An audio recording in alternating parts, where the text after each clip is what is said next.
Last time, we took a look into Midsommar, a movie that takes grief and transforms it into something disturbingly beautiful. This time, we're looking at grief again. But in Hereditary, it doesn't heal, it lingers.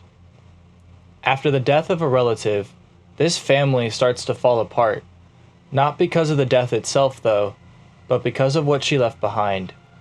When people talk about this movie, I hear a lot about the cult, or the rituals and disturbing moments. But that's not what stuck with me. It's this. It's the way this family just broke. Everyone in this movie is grieving.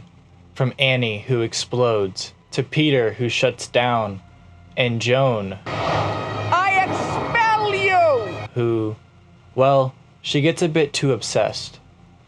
I love this movie for what it says about mental health, too. This movie makes a lot of things very unclear, and that's what makes the horror in this movie effective. Even when supernatural things are shown, the same discomfort can also be grounded in something real. That discomfort is grief. The family almost feels strange when the grandmother passes away. But that isn't the real gut punch to them.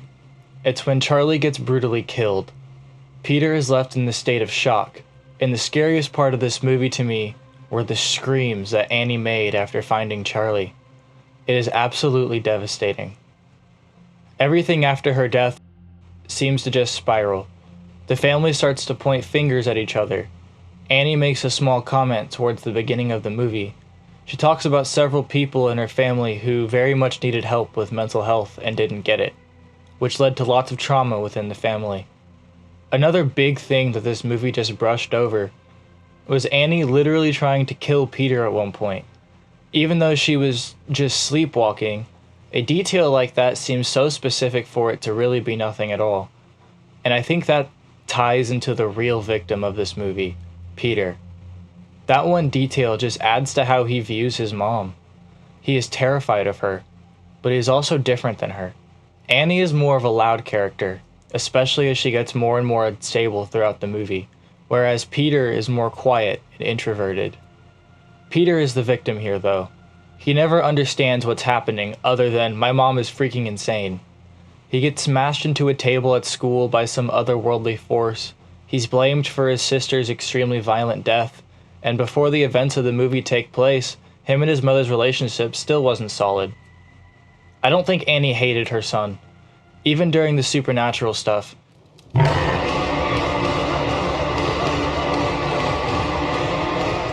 Peter represents something to her. He reminds her of her mother, someone who was involved in this secretive cult, someone who was very manipulative and narcissistic. She spent most of Peter's childhood trying to protect him from that, and she also grappled with the idea of that she didn't want to be a mother. So loving someone who you didn't choose is the pinnacle of what this family grapples with. And I think that's why the grandmother's death is so awkward, because every member of the family had a weird relationship with her. So yeah, Peter is the point we all missed when watching Hereditary. He not only is the chosen vessel for Paimon, the antagonistic spirit of the movie, but also the primary victim of emotional neglect. He gets thrown into a whirlwind that he didn't choose, and got not only his childhood ripped away by this evil cult, but also his entire identity.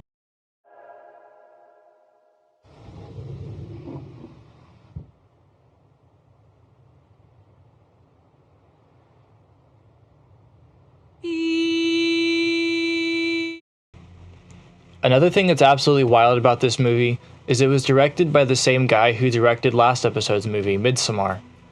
The conclusion I came to at the end of Midsommar was that it was a metaphor for embracing grief and stepping into something new. And this movie takes that idea and twists it into something much darker. Hereditary suggests that grief can strip everything from you, even if you had nothing to do with it in the first place. That contrast between these two movies is also insane to me. The bright open meadow versus a dark, claustrophobic home. One is freeing while the other is suffocating. But what's really unsettling is that unspeakable horrors happen in both places. Because it isn't about where grief takes place, it's about what it does to you. Whether you embrace it or ignore it, no matter what, you won't walk out the same. And that is what you missed. Neither movie is really about the cult. They're about how you choose to handle grief. So yeah, that was episode 3 of my series where I overanalyze horror movies. Yeah, I really enjoyed making this video. I do apologize that it took a little bit longer to get out. I'm still learning how to edit and learning how to do the whole video content thingy. So I have more cooking and coming along as we speak. I have several other movies planned. But if you have any movies that you guys would like to see me talk about or watch, especially horror, then I might consider them. So leave them in a comment. If you guys like content like this, please make sure to like and subscribe and stay tuned for future content. Anyway, see ya.